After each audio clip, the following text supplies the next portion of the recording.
Halo pemirsa, saya Miranda Agustin, pegiat Zero Waste atau Gaya Hidup Minim Sampah, Medan. Hari ini kita akan membahas bagaimana sih cara memulai gaya hidup minim sampah atau Zero Waste, karena manusia memiliki atau mempunyai sampah setiap harinya, dan bagaimana caranya kita meminimalisirnya.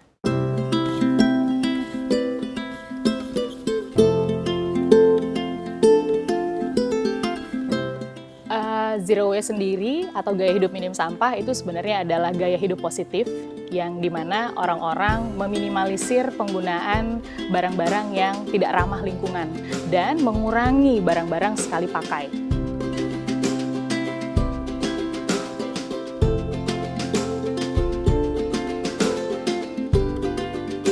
Mungkin di beberapa puluh tahun yang lalu di Indonesia itu plastik adalah satu barang yang mahal dan jarang ditemui.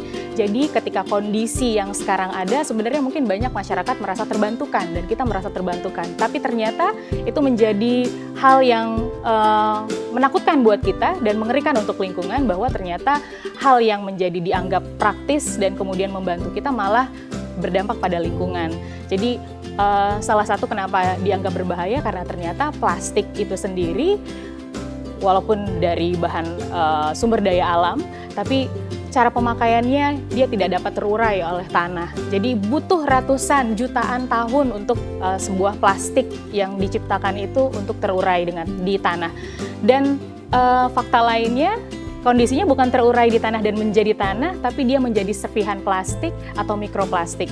Dan yang lebih mengerikan lagi, mikroplastik itu atau serpihan plastik tadi terurailah dia ke lautan, kemudian dimakanlah dia oleh hewan-hewan di lautan. Beberapa tahun belakangan setelah kita teredukasi dengan apa sih sebenarnya gaya hidup ini, kita jadi paham bahwa apa yang kita resahkan selama ini menjadi keluhan masyarakat dan termasuk keluhan saya sebagai ibu rumah tangga juga, sampah yang menumpuk di rumah itu adalah salah satu yang ini bagaimana sih penyelesaiannya. Tapi ternyata fakta-fakta lainnya ketika kita tahu bahwa banyak sekali seperti hewan-hewan di lautan, kemudian burung, kemudian tanaman. Mereka adalah makhluk hidup yang tidak bersalah begitu, tapi terjerat di plastik misalnya, kemudian mereka makan plastik.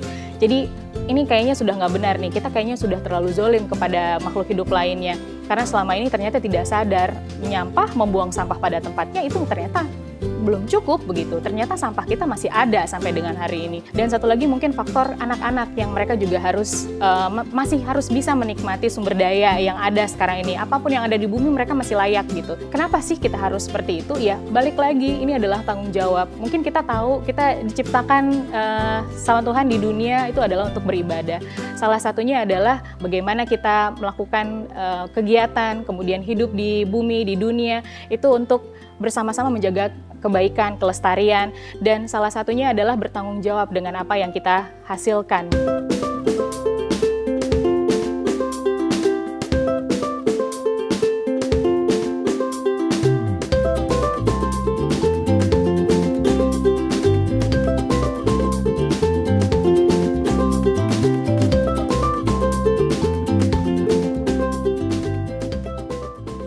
Gimana caranya? Nah ini dia, caranya sebenarnya mudah, kita hanya tinggal mengenal aja 3M. 3M itu adalah mencegah, memilah, dan mengolah. Dan banyak orang menganggap, ya cuman gitu doang? Iya, cuman gitu aja. Nah, tapi untuk dari rumah sendiri bagaimana? Sebenarnya itu komitmen antara diri sendiri dengan diri sendiri, komitmen juga dengan keluarga, anak-anak, kita harus bekerja sama bahwa kita sekarang akan memulai untuk mencegah hal-hal sekali pakai yang memang ini bisa kita cari alternatifnya tanpa harus menggunakan yang sekali pakai. Awalnya mungkin sebagai ibu rumah tangga, karena ibu rumah tangga itu adalah kunci ya untuk memegang bagaimana pola konsumsi satu keluarga. Jadi ibu rumah tangga lah yang bisa melihat, oh kita akan belanja ini nih hari ini. Jadi kita otomatis harus mencatat apa yang kita perlukan. Berarti kita kalau mau belanja beras misalnya atau makanan yang lain-lain, kita mencari alternatif yang dia dijual tanpa kemasan. Jadi kalau bahasanya itu dijual curah. Kalaupun misalnya kita lihat, oh di mana ya mencarinya, tapi ternyata ada alternatif lain, kita bisa beli dalam ukuran yang lebih besar yang bisa kita beli dan kita bawa pulang ke rumah. Pertama kita mencegah supaya bagaimana dia nggak masuk, otomatis kita membeli barang yang tanpa kemasan. Gimana caranya? Ya pertama awalnya kita membawa kantong belanja sendiri, kemudian kita membawa wadah yang untuk kita membeli barang-barang curah tadi, atau kita mencari alternatif, oh ini nggak dibungkus plastik tapi ini bisa dibungkus daun, itu yang kita bawa pulang. Dan akhirnya apa yang kita list atau yang kita sudah bikin daftarnya, itu sudah bisa kita bawa pulang tanpa plastik sampah sama sekali. Jadi di rumah setelah apa yang tadi kita cegah sudah masuk ke dalam rumah, otomatis kita harus memilah. Nah, bagian memilah ini sebenarnya bagian yang mungkin sebagian orang kayaknya agak susah ya gitu, atau kayaknya males ya. Nah, banyak yang juga kita sampaikan bahwa lebih baik mencegah di awal daripada capek memilah. Karena nanti kondisi memilah, orang akan juga kebingungan. Kenapa ya setelah sudah memilah, sampahku masih tetap banyak? Ternyata dia tidak melakukan pencegahan di awal, dia tidak melakukan M yang pertama. Sampah yang dipilah itu seperti apa? Sampah yang memang sesuai jenisnya, baik itu yang plastik bersama plastik, kemudian yang organik bersama organik. Nah, banyak lagi yang menyampaikan bahwa berarti setelah sudah memilah, sudah selesai dong masalahnya. Belum.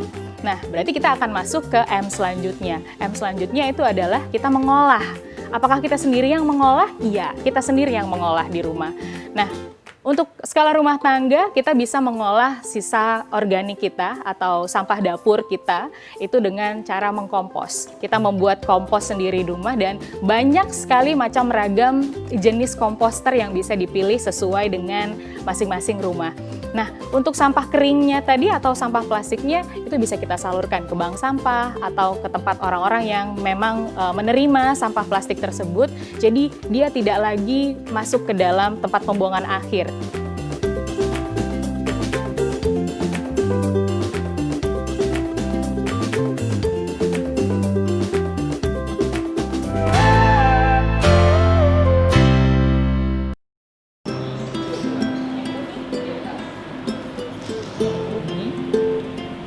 Nah, ya.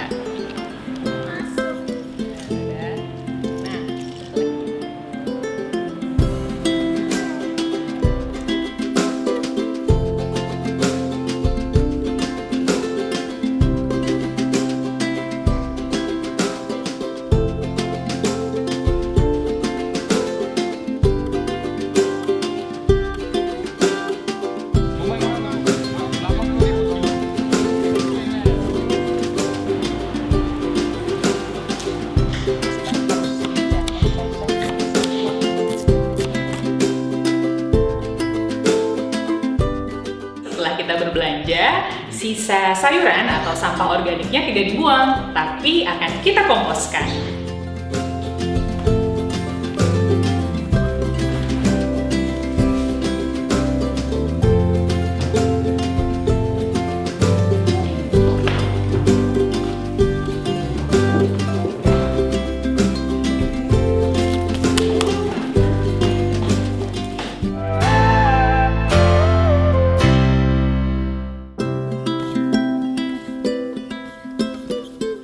Kalau cerita tantangan, ini tantangan yang banyak sekali sebenarnya. Mulai dari tantangan diri sendiri untuk supaya bisa tetap komitmen melakukannya, kemudian keluarga dan lingkungan sekitar.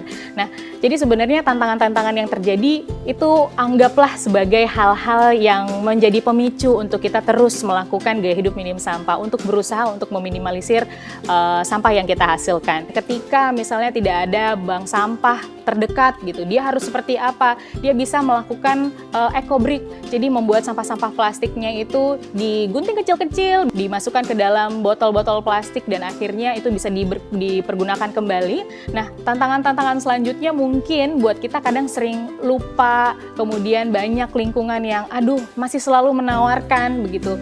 Sebenarnya hal-hal seperti itu tidak bisa dipungkiri, tapi kita enjoy sebenarnya melakukannya. Untuk kita yang suka pelupa, berarti kemana-mana selalu bawa tas belanja itu pertama ada di mobil, ada di sepeda motor, sudah ada disiapkan di tas, sudah ada di dapur. Jadi beberapa kantong-kantong belanja itu selalu kita bawa kemanapun.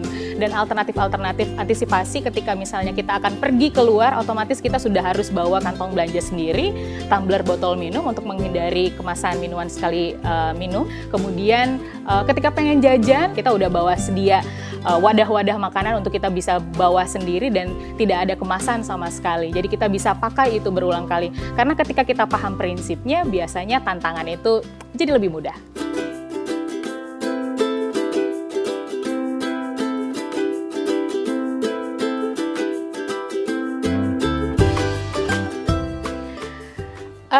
manfaat yang dirasakan selain mungkin yang memang jadi highlight terbesarnya adalah manfaat pada lingkungan ya, mudah-mudahan ada ya. Tapi yang pasti termasuk sebenarnya diri sendiri. Pertama kita jadi lebih disiplin dan paham bahwa apa-apa saja atau hal-hal apa saja yang kita lakukan itu akan dipertanggungjawabkan, termasuk kita bertanggung jawab sama perbuatan kita sendiri. Kemudian kita merasa kayak diri ini udah jadi punya rem sendiri bahwa kita nggak bisa lagi konsumtif kayak dulu gitu. Kayaknya kita ditekan sekali gitu untuk gaya hidupnya tidak terlalu berlebihan, hidupnya ingin ya sesuainya aja gitu. Kita pengen hidupnya ya sudah apa yang kita butuhkan itu yang kita beli. Merasa cukup dengan diri kita sendiri, merasa bahagia dengan apa yang kita jalani, dan merasa senang begitu karena tidak ada lagi muncul rasa bersalah.